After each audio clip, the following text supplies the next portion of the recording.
I'm going to give you some of the secrets about how we make you buy what we want you to buy. So as a marketer, when I'm first giving you a product, what's my job? Well, my job is to make you want it, to crave it, to need it, to think that it is the best innovation in food since sliced bread. But how do we do it?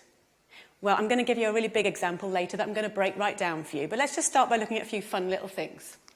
So here we have Shreddies, an old favourite, been around for years, very popular in the UK and Canada. Without changing a single little thing about that product, they remarketed them, rebranded them as brand new diamond-shaped Shreddies. Food marketing genius right there. In the 1950s, there was a very important innovation in food. The instant mix cake, one of my personal favourites. When they were first brought out, all you needed to do was to add a little bit of water. Who's not going to love that? Well, actually, no one loved it. No one bought the bloody things. So they did a bit of research. And what they found was that the main consumer, the target consumer, the housewife, felt that it was cheating. They didn't want to pass off such an easy thing as their own baking to their partners, their husbands, their families, whatever. So what did the producers have to do? They had to make it harder. So now you had to add water and an egg. And sales exploded. But these examples, these are just chicken feed compared to what I really want to talk about tonight, and that is chickens and pigs and cows. So when we think about where chickens, etc. come from, we think about something a bit like that. That's also our instinctive idea, but we all know if we really think about it, if we think about it deeply, it's probably a little bit more like that. But that's a lot nicer. It's a lot more romantic. So how do we give you this impression?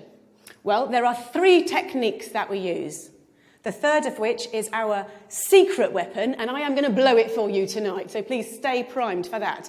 Let's look at technique number 1. Everybody believes what's on the label. So let's look at some examples. Some of my favourites, some of the ones I use all the time. I'll use farm fresh. I'll use 100% natural. I'll use butcher's choice. But what does that really actually mean? Well, truthfully, it doesn't mean very much. If we see that on the label, we feel a bit more confident. But let's have a look at what a farm really looks like. It probably looks like that. Now, this is a concentrated animal feeding operation. I'm going to run that past you again. It's a concentrated animal feeding operation. That's not going to look great on a label. Hence, we use farm fresh. Innovation number 2. This is what we use. We focus on progress. Intensive farming was born out of necessity. At the end of the Second World War, resources were extremely tight. Farming had to be by necessity very, very economical. And we've learnt from that, and we've built from that, and we're able to now raise more and more animals in smaller and smaller spaces. So we've got extremely good at it. If we looked at a room of about this size, and this were turned into a chicken barn, it's a 100-seat theatre, how many chickens could we probably fit in this room now? I'm going to say about 4,000. It's pretty impressive, isn't it? It'd probably look a little bit like that. Now, the public aren't going to be massively keen on that idea, and it's my job to make them feel a little bit better about it. So how do I do it? Well, a basic principle of marketing.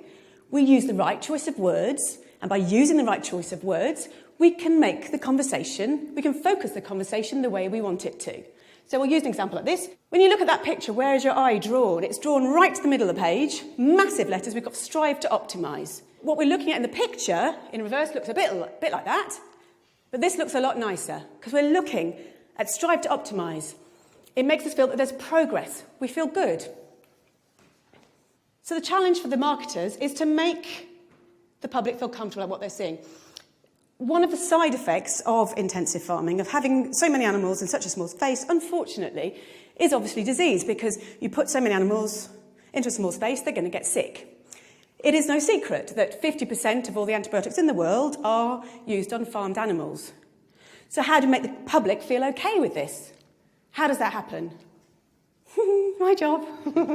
How do I do it? I use the language of innovation. So we're going back to our old friends at porkcares.org.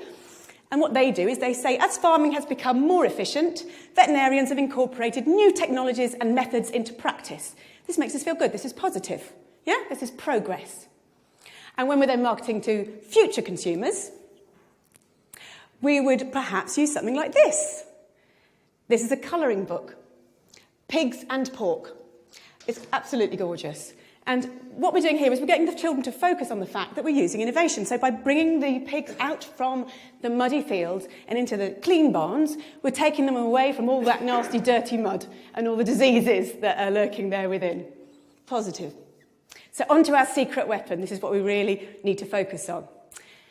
So these two techniques alone, they are not going to work. We need a secret weapon, number 3. It is actually in this room right now. Secret weapon! It is you. So how do we do it? When you're in the supermarket, you don't want to think about where those products have come from. You don't want to think about how those animals have been reared, how they've been treated.